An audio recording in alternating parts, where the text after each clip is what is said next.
Good morning and welcome to my new education portal, online portal Chak De electrical classes, है ना।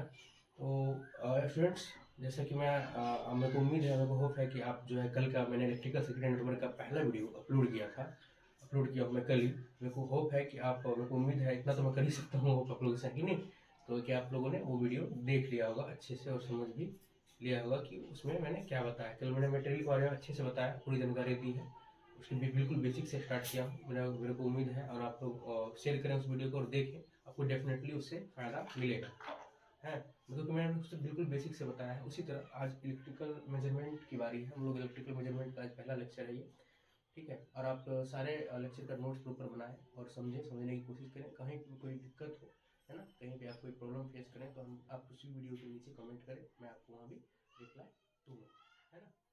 तो आज हम लोग इलेक्ट्रिकल मेजरमेंट के बारे में जानते हैं। सबसे पहले मैं आपको ये बताना चाहूँगा कि, और आप भी जानना चाहेंगे एज ए इलेक्ट्रिकल स्टूडेंट, कि why we are studying electrical measurement, है ना।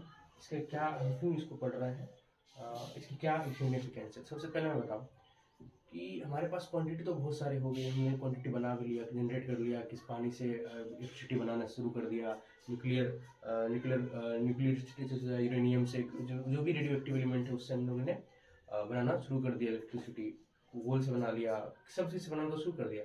लेकिन हमको किस इक्विपमेंट को ऑपरेट करने के लिए कितनी क्वांटिटी में वोल्टेज और करंट चाहिए, कितनी क्वांटिटी में कौन से पावर चाहिए, इन सब चीज़ों को मेजरमेंट के लिए, उसको प्रॉपर वे में ऑपरेट करने के लिए, यूटिलाइज करने के लिए हमें एक निश्चित, एक definite numerical value of quantity की नीड होती है, ठीक है। तो हम किसी भी ऑपरेटिंग मशीन को, किसी भी ऑपरेटिंग इक्विपमेंट को हम किसी भी वोल्टेज, किसी भी इलेक्ट्रिकल क्वांटिटी पे रन नहीं करवा सकते हैं। वो बर्न हो जाएगा या फिर वो ऑपरेट ही नहीं करेगा, है ना। बर्न किस केस में होगा, अगर हम ज़्यादा उस पर क्वांटिटी अप्लाई कर दें। अगर मान लिया जाए, अगर मेरे रेफ्रिजरेटर होगा, एसी होगा, नहीं होगा, फैन तो चल ही रहा होगा, वाट है 60 वाट, है ना। अगर आप उसको 100 वाट सप्लाई दे दें, 200 वाट सप्लाई दे दें, ठीक है, तो वो फूक जाएगा, बर्न हो जाएगा, है ना। इट विल डेफिनेटली बर्न, है ना। बट अगर इसको हम 2 वाट पे चला दें, 50 वाट इसकी रेटिंग, तो वो बल्ब जलेगा ही नहीं, है ना। वो या फिर मे भी जलेगा तो वो डिम है ना, म्यूजिक के बराबर जलेगा, ठीक है। हमें किसी भी मशीन या इंस्ट्रूमेंट को ऑपरेट करने के लिए एक पर्टिकुलर इलेक्ट्रिकल क्वांटिटी की नीड होती है। इसको मेजर करने के लिए जो हम इंस्ट्रूमेंट का यूज़ करते हैं, उसे बोलते हैं इलेक्ट्रिक इंस्ट्रूमेंट, ठीक है। और इस प्रोसेस को क्या बोलते हैं, इलेक्ट्रिकल इंस्ट्रूमेंटेशन बोलते हैं, ठीक है।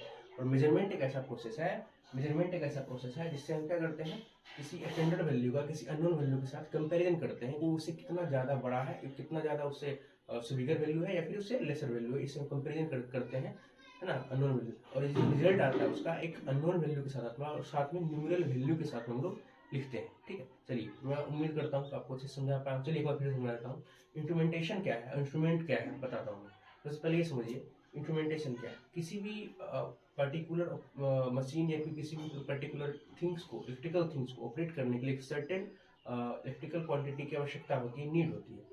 तो उस चीज़ को मेजर करने के लिए जिस इंस्ट्रूमेंट का हम लोग यूज करते हैं उसे इलेक्ट्रिकल इंस्ट्रूमेंट बोलते हैं, और इस मेजर करने की पूरे प्रोसेस को हम लोग इंस्ट्रूमेंटेशन बोलते हैं। और चूंकि हम लोग इलेक्ट्रिसिटी से संबंधित क्वांटिटी को मेजरमेंट या उसको समझने की कोशिश कर रहे हैं, इसलिए इस होल प्रोसेस को इलेक्ट्रिकल इंस्ट्रूमेंटेशन कहा जाता है। और मेजरमेंट क्या है बताता हूँ। अब मेजरमेंट समझिए आप, मेजरमेंट क्या है। मेजरमेंट में क्या करता है, हम किसी स्टैंडर्ड वैल्यू को, basically measurement is a process of comparison. इसमें हम कंपैरिजन करते हैं किस चीज़ का, एक स्टैंडर्ड वैल्यू का किसी अननोन वैल्यू के साथ कंपैरिजन करते हैं। और जो कंपैरिजन करके आता है उसे हम, वो अननोन वैल्यू होता है और वो इन न्यूमेरिकल वैल्यू होता है, ठीक है। मैं उम्मीद करता हूँ मैं इसको इंफॉर्मेशन और मेजरमेंट दोनों को अलग अलग चीज़ समझा पा रहा हूँ। मेजरमेंट का एक सिग्निफिकेंस ये है कि उसे हम मेजर करके ये पता करते हैं कि हमें जो स्टैंडर्ड वैल्यू है उससे हम जो मेजर क्वांटिटी को मेजरमेंट किए हैं उससे कितना कम है या कितना ज़्यादा है, ठीक है। इसी चीज़ को मैंने डेफिनेशन में यहाँ पे लिखा हुआ है, it is the process of comparing between standard value and unknown value, result is knowing in unknown value with magnitude. जैसे मैंने आपको बता भी दिया, समझ में तो आपको आए होगी, इतना तो आप लोग समझ गए होंगे, मुझे उम्मीद है, ठीक है। अब हम समझते हैं इंस्ट्रूमेंटेशन क्या होता है। क्या समझते हैं लोग, instrumentation.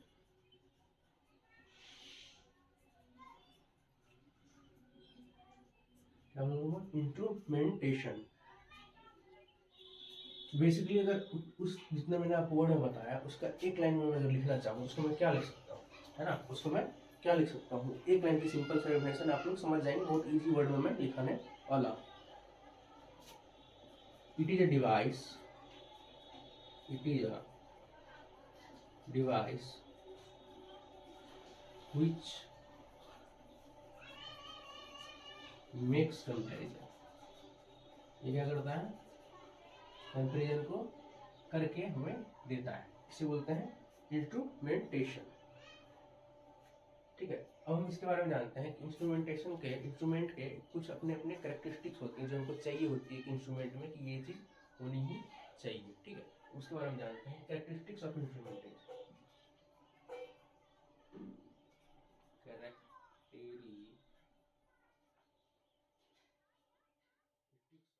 Instrument,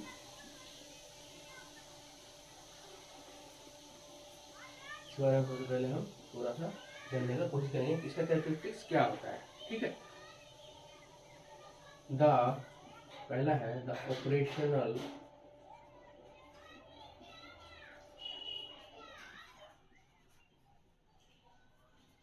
power consumption of instrument must be low. कहने का मतलब ये है कि हम किसी मान लीजिए पावर को मेजरमेंट कर रहे हैं। ठीक है, हम लोग को 10 वाट का पावर है जिसको मेजरमेंट करना है किसी बल्ब को ऑपरेट करने के लिए, सपोज, है ना। और हम जो इंस्ट्रूमेंट उसकी मेजर करने के लिए यूज कर रहे हैं वो इंस्ट्रूमेंट ही ऐसा है जो 15 वाट पावर खुद ही ऑब्जर्व कर रहा है, उसको खुद ही उसको ऑब्जर्व कर दे रहा है। ठीक है, खुद ही एक ऐसा पैसिव एलिमेंट की तरह वर्क कर रहा है। ठीक है, मतलब कि कुछ ज़्यादा ही पावर कंज्यूम कर ले तो हमें क्या फ़ायदा, अगर हम 10 वाट पावर मेजरमेंट करने बैठे हैं और 15 वाट मेजरमेंट इंस्ट्रूमेंट ही ले रहा है तो उसका कोई मतलब नहीं है, उसका कोई सिग्निफिकेंस नहीं बनता है। वो कैरेक्टरिस्टिक्स के जो कैरेक्टरिस्टिक्स होना चाहिए इलेक्ट्रिकल इंस्ट्रूमेंट का वो उससे बियॉन्ड है। ठीक है, उसे हम यूज़ नहीं करेंगे या फिर उसे करेक्ट करेंगे, फिर जाकर उसका अपने इलेक्ट्रिकल सर्किट में यूज करेंगे क्वांटिटी को मेजर करने के लिए। ठीक है, ठीक है, इसका पहला कैरेक्टरिस्टिक ये है कि उसके जो पावर कंजप्शन है इंस्ट्रूमेंट का वो मस्ट बी लो होना चाहिए। क्या होना चाहिए, मस्ट बी लो होना चाहिए। The instrument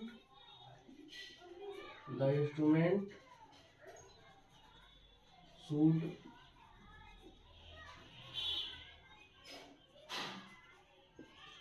alter ambient. इसका मतलब समझते हैं, कोई बस समझ रहा है इस चीज़ को तो मुझे बताएं। ठीक है, अगर नहीं समझ रहे हैं तो आप नीचे कमेंट करें, मैं भी इसको बता सकता हूँ लेकिन मेरा मन नहीं कर रहा है क्योंकि मैं सोचता हूँ कि आप लोग इसका आंसर कमेंट में दें। ठीक है, ठीक है, अल्टर एम्बियंट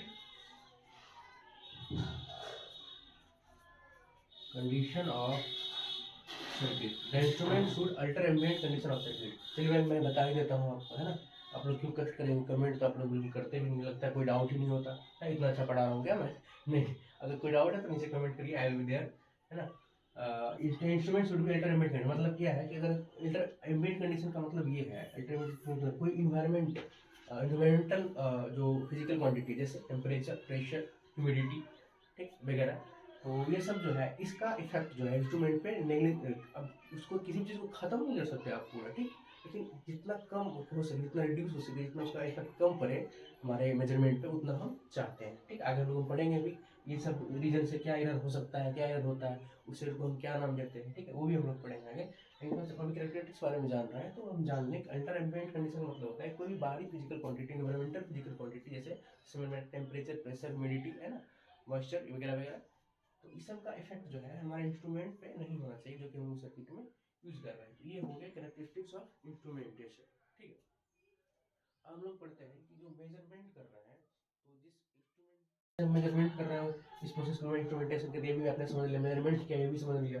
ठीक है, अब हम समझते हैं कि मेजरमेंट से, इलेक्ट्रिकल इंस्ट्रूमेंट से जो मेजर करते हैं, जो मेजरमेंट करते हैं, उस जो मेजर्ड वैल्यू होती है उसको, जब उसके बाद जो वैल्यू प्राप्त होती है, उस मेजर्ड वैल्यू, जो मेजर्ड वैल्यू उसको वो क्या होता है वो समझने की कोशिश करते हैं।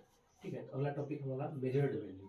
ठीक है, थोड़ा सा ये स्टूडेंट्स थ्योरेटिकल सब्जेक्ट है, थोड़ा सा आपको पेशेंस बना के रखना होगा, और थोड़ा सा थ्योरेटिकल सब्जेक्ट है, आपको पेशेंस बना के थोड़ा सा रखना पड़ेगा। मैं कोशिश करूँगा, है ना, कि ये इसको मैं आपको इंटरेस्टिंग बना के आपको दे पाऊँ, आपको कोई भी दिक्कत ना हो। ठीक है, तो मेजर वैल्यू के बारे में हम लोग जानते हैं कि what is the measured value. आप बताओ, बोलोगे ना सर आप इतना सब कुछ बता दिए, मेजर वैल्यू होता है, ये भी तो बता दो, इतना वैसे ऐसे बोलते रहोगे। ठीक है, इसका ये मतलब होता है, चलिए बता देता हूँ, एनी रीडिंग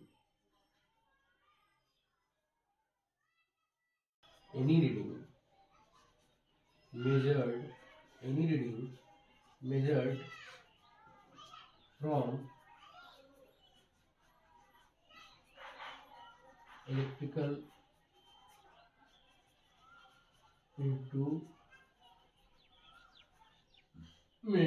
है ना, any reading measured from electrical instrument is called मैं थोड़ा सा बीच में हट भी जा रहा हूँ ताकि आपको नोट करने में परेशानी ना हो, बार बार से उसको कंटेंट से नोट करके चले, क्योंकि मैं आपको जैसे देख ही रहा हूँ, मैं बहुत धीरे धीरे पढ़ा रहा हूँ, अच्छे से पढ़ा रहा हूँ, आप नोट भी साथ साथ करते चलो, नोट बनाते भी चलो। मैं प्रॉमिस करता हूँ आप सिर्फ सपोर्ट बनाइए, अगर आपको कुछ सीखने को मिल रहा है तो आप चैनल को लाइक और सब्सक्राइब करिए, अपने दोस्तों के साथ शेयर कीजिए, और प्रॉपर वे में अच्छे से आप नोट बनाते चलिए। ठीक है, मैं प्रॉमिस करता हूँ आपका सब्जेक्ट आपको बीच में नहीं छोड़ूंगा, मैं इसको कंप्लीट करवाऊंगा। ठीक है, और जो आगे की सोच भी रहे हैं, किसी कंप्यूटर एग्जाम को सोच रहे हैं, तो उसके लिए थ्योरेटिकल पोर्शन बहुत जरूरत है। आपको मेरिट वैल्यू से डायरेक्ट क्वेश्चन मिलता है कंप्यूटर एग्जाम, ऑब्जेक्टिव बहुत सारे आते हैं। ठीक है, तो वो पूरे सब्जेक्ट से आते हैं, तो आप ध्यान से पढ़ते हैं, नोट बनाते हैं। ठीक है, ठीक है, reading measured from electrical instrument is called measured value.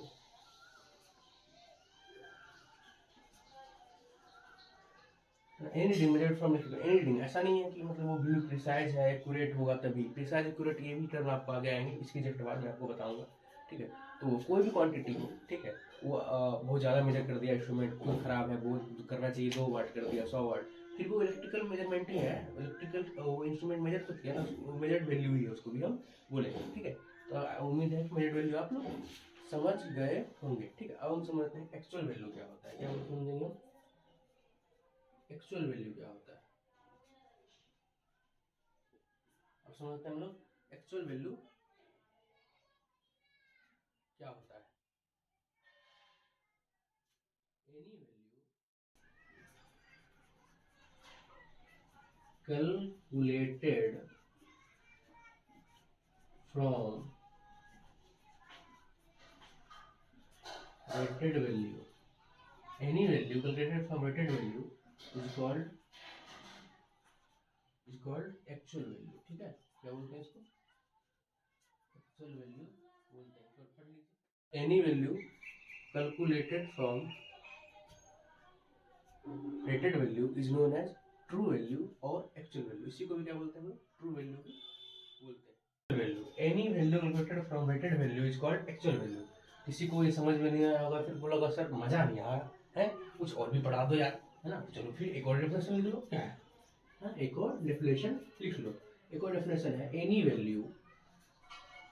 Value which is fixed from, है ना, any value which is fixed from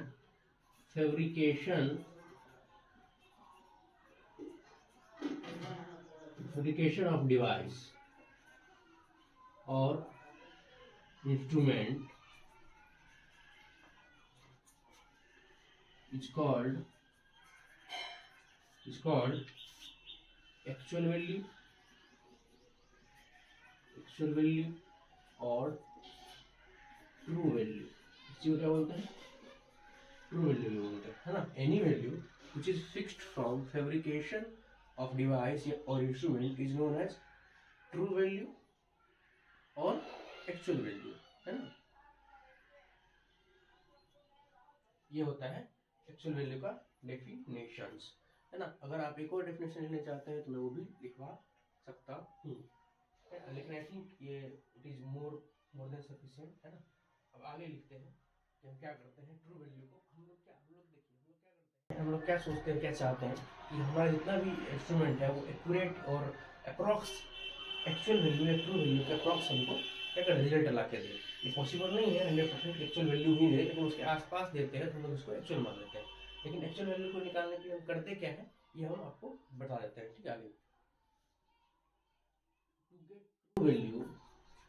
to get true value मतलब ट्रू वैल्यू अगर ये एक्चुअल वैल्यू को, है ना, हम लोग फाइंड करने के क्या करते हैं, बोलते ट्रू वैल्यू सेम क्वांटिटी, या फिर सेम इलेक्ट्रिकल क्वांटिटी, आप ये भी लिख सकते हैं सेम इलेक्ट्रिकल क्वांटिटी, या फिर सेम क्वांटिटी वैल्यू, है ना, same quantity value measured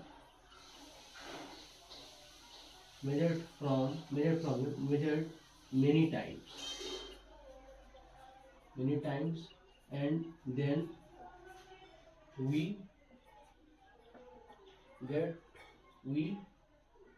find average of it, है ना। इसको हम ट्रू वैल्यू को पाने के लिए क्या करते हैं, एक क्वांटिटी को कई बार उसी इंस्ट्रूमेंट से हम लोग मेजर करते हैं, है ना, मेजर करते हैं, और इसका उसके बाद क्या करते हैं, इसका एवरेज ले लेते हैं, फाइंड के लिए लिखते हैं वी टेक, है ना, we take average of it, इसका क्या करते हैं हम लोग एवरेज वैल्यू ले लेते हैं। इसमें आपको एग्जांपल सब बताऊं मैं, अगर आपको एग्जांपल से समझाऊं तो आपको ज़्यादा समझ में आएगा, है कि नहीं। देखते हैं, चलिए हम लोग ट्रू वैल्यू और एक्चुअल वैल्यू और जिसकी वजह से हम लोग इरर आता है वो देखते हैं कि इरर कैसे निकालते हैं हम लोग, ठीक है। इसका एग्जांपल जैसे आपको ट्रू वैल्यू भी बताया, तो उसका देखिए एग्जांपल, कोई एक शंट मोटर है, मशीन आपके इस सिलेबस में नहीं है, आपके अगले सिलेबस में है, तो आपको वहाँ पे अच्छे से क्या हो जाएगा बता दिया जाएगा। मशीन बहुत इंटरेस्टिंग सब्जेक्ट है। चलिए हम मान लेते हैं डीसी शंट मोटर है, फिगर डीसी शंट मोटर, ठीक है। सपोज करते हैं कि इसका जो स्पीड है वो 1000 आरपीएम 1000 आरपीएम पे ये रोटेट कर रही है, ये घूम रही है, ठीक है। और हमने इसके स्पीड को मेजर करने के लिए एक इंस्ट्रूमेंट लगाया, ठीक है, एक इंस्ट्रूमेंट लगाया जो हमें इसका जो है स्पीड मेजर करके दे रही है, वो दे रही है 950 आरपीएम, ठीक है। ये घूम कितने पर रही है, 1000 पे घूम रही है, ठीक है। लेकिन ये घूम रही है 1000 पे, है ना, मतलब मोटर की जो घूम रही है वो 1000 आरपीएम पे रोटेट कर रही है। बट हम जो इसकी स्पीड को मेजर करने के लिए जो इंस्ट्रूमेंट लगाया है वो 950 आरपीएम हमें इसको इसका स्पीड जो है मेजर करके दे रही है, ठीक है। अब हम इरर निकालते हैं, फिर इरर कितना का है, तो आप लोग तो समझदार हैं ना। इरर मतलब क्या, इरर कैसे निकालेंगे, इरर मतलब होता है एक्चुअल वैल्यू माइनस, अभी आपको इसके इरर के बारे में और बहुत डिटेल से बताऊंगा, फिलहाल इतना एग्जांपल समझिए, माइनस मेजर्ड वैल्यू, है ना। इसको आप उल्टा भी लिख सकते हो, ठीक है, लेकिन जो इसका एरर का वैल्यू आएगा वो हमेशा मॉड में आएगा। मतलब आप मेजर्ड वैल्यू में एक्चुअल वैल्यू करते हो तो कोई बड़ा या छोटा हो तो उसका मॉड ले लेते हैं। इरर का माइनस प्लस कुछ नहीं होता, वो पॉजिटिव नेगेटिव कुछ नहीं होता, वो एक क्वांटिटी होती है, ठीक है। तो एक्चुअल वैल्यू और मेजर्ड वैल्यू, यहाँ इरर हम निकालेंगे। देखिए एक्चुअल वैल्यू कितना है 1000, और से माइनस करेंगे 50, कितना आया 50 आरपीएम, 50 आरपीएम का इरर आया। अब परसेंटेज इरर हमको निकालना, परसेंटेज इरर कितना का इरर कितना है 50, किस पे है 1000 पे, इसको क्या करेंगे 1000 करेंगे, परसेंटेज में निकालना है 100 से मल्टीप्लाई करेंगे, ठीक है, उसको कट करेंगे, है ना 5, तो ये 5% इरर ये इंस्ट्रूमेंट हमें दे रही है, 5% इरर हमें ये इंस्ट्रूमेंट दे रही है। आप आई थिंक आई होप कि आपको ये अच्छे से क्लियर हो गया होगा कि इरर क्या है, ठीक है। अब हम लोग करेक्टरिस्टिक्स ऑफ इंस्ट्रूमेंट के बारे में जानते हैं कि इंस्ट्रूमेंट करेक्टरिस्टिक्स क्या क्या होते हैं, ठीक है। चलिए तो उसके बारे में थोड़ा सा जान लें। करेक्टरिस्टिक्स आप अच्छे से आप लोग पढ़िए, नोट्स बनाइए, मैं आप प्रॉमिस करता हूँ कि आपको अकेला नहीं छोड़ूंगा, बीच में नहीं छोड़ूंगा।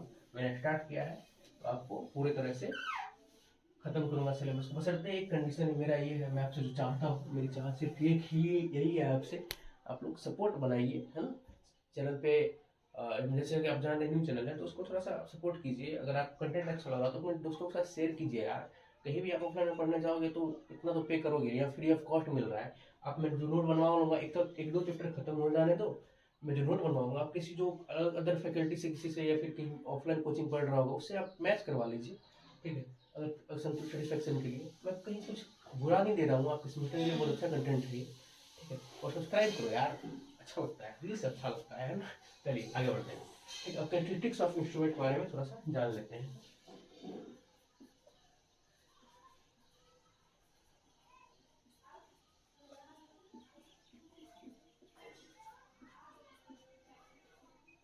ये इंस्ट्रूमेंट को ऐसे भी हम लिखते हैं शॉर्ट में, ठीक है। तो आप घबराइएगा मत कि क्या है इंस्ट्रूमेंट है, ठीक है।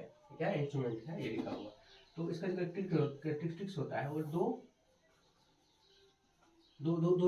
तरह से इसको हम क्या करते हैं, क्लासिफाई करते हैं। पहला क्या है, स्टैटिक कैरेक्टरिस्टिक्स।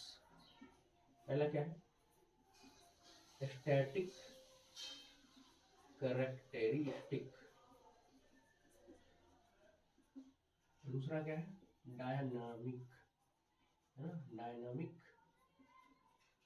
कैरेक्टरिस्टिक्स, है ना।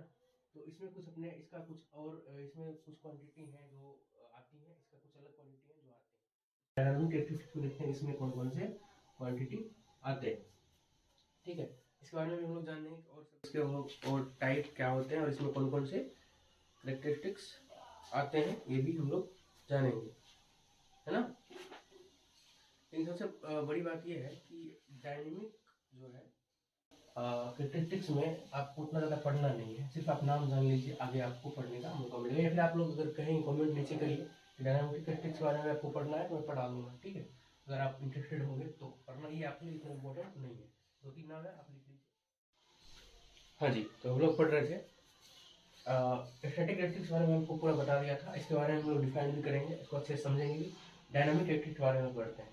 डायनामिक कैरेक्टरिस्टिक्स आप लोग के लिए उतना इम्पोर्टेंट नहीं है, लेकिन आप अगर फिर भी अगर पढ़ना चाहेंगे तो इसको मैं पढ़ा दूंगा, मेरे को कोई दिक्कत नहीं है। लेकिन हाँ, आप लोग इंटरेस्टेड होंगे तो, अगर आप डायनामिक कैरेक्टरिस्टिक्स पढ़ना चाहते हैं तो आप नीचे कमेंट करिए कि हमको पढ़ना है, आई एम इंटरेस्टेड सर, तो मैं आपको वो अच्छे से पढ़ा दूंगा, ठीक है। बाकी डायनामिक कैरेक्टरिस्टिक्स में जो क्वांटिटी आते हैं उसको मैं अच्छे से आपको लिख देता हूँ। पहला आता है speed of response, speed of. दूसरा आता है फिडिलिटी, क्या आता है, फिडिलिटी। तो पहला क्या है, स्पीड ऑफ रिस्पॉन्स। दूसरा क्या है, फिडिलिटी है। तीसरा क्या है, डायनामिक इरर। पहला क्या है, सॉरी, तीसरा क्या है, डायनामिक इरर। चौथा क्या है, लैग, है ना। ये कुछ क्वांटिटी है जो डायनामिक कैरेक्टरिस्टिक्स में क्या होते हैं, आते हैं। ये तो आपको अच्छे से पढ़ना है, मैं अच्छे से पढ़ाऊंगा, इसको पढ़ाऊंगा भी। ये आप पढ़, ये आपके लिए उतना इम्पोर्टेंट नहीं है, मैं मेरा ये प्रॉमिस है, आपको कहीं पे ये पूछा नहीं जाएगा सेमेस्टर एग्जाम में, या फिर कहीं, हाँ, कम्युनिटी एग्जाम में जरूर पूछा जाता है, थोड़ा सा इस पर डेफिनेशन वगैरह आ जाते हैं। तो अगर आप इंटरेस्टेड होंगे इसको पढ़ने में तो मैं आपको पढ़ा दूंगा आप, लेकिन उसके लिए आपको कमेंट करना पड़ेगा वीडियो के नीचे कि आई एम इंटरेस्टेड सर, है ना, to study dynamic characteristics of instrument. तो मैं आपको, I will definitely teach you what is these quantities, about it, what is the importance of it, at where it is used, in these quantity, which quantity is desired quantity, which quantity is undesired quantity in it, and also in static characteristics, which quantity is desired static characteristics or which quantity is undesired characteristics, है ना। तो if you are interested to study about dynamic characteristics, then you have to do only one thing, that you comment below my video, and I will definitely response there, and I will teach here, है ना। Hair and there combination हो गया, ठीक है। तो आप लोग पढ़ना चाहते तो वहाँ पे हमको कमेंट करके बताइए, मैं आपको पढ़ा दूँगा जी। तो आज का लेक्चर मेजरमेंट का यहीं तक रखते हैं, ठीक है। इससे आगे इसकी डेफिनेशन में आपको अगले लेक्चर पे प्रोवाइड करवा दूंगा। तो चैनल के साथ बने रहें। अगर आपको कंटेंट अच्छा लग रहा है, मैं अच्छा लग रहा हूँ, मैं पढ़ाया अच्छा लग रहा है, मैं अच्छा नहीं भी लग रहा हूँ तो कोई पढ़ाया अच्छा लगना चाहिए, जिसके लिए आपको यहाँ पे वो अच्छा लग रहा है, तो आप वीडियो को लाइक करें और शेयर करें और सब्सक्राइब जरूर करें। बहुत बहुत धन्यवाद, थैंक यू।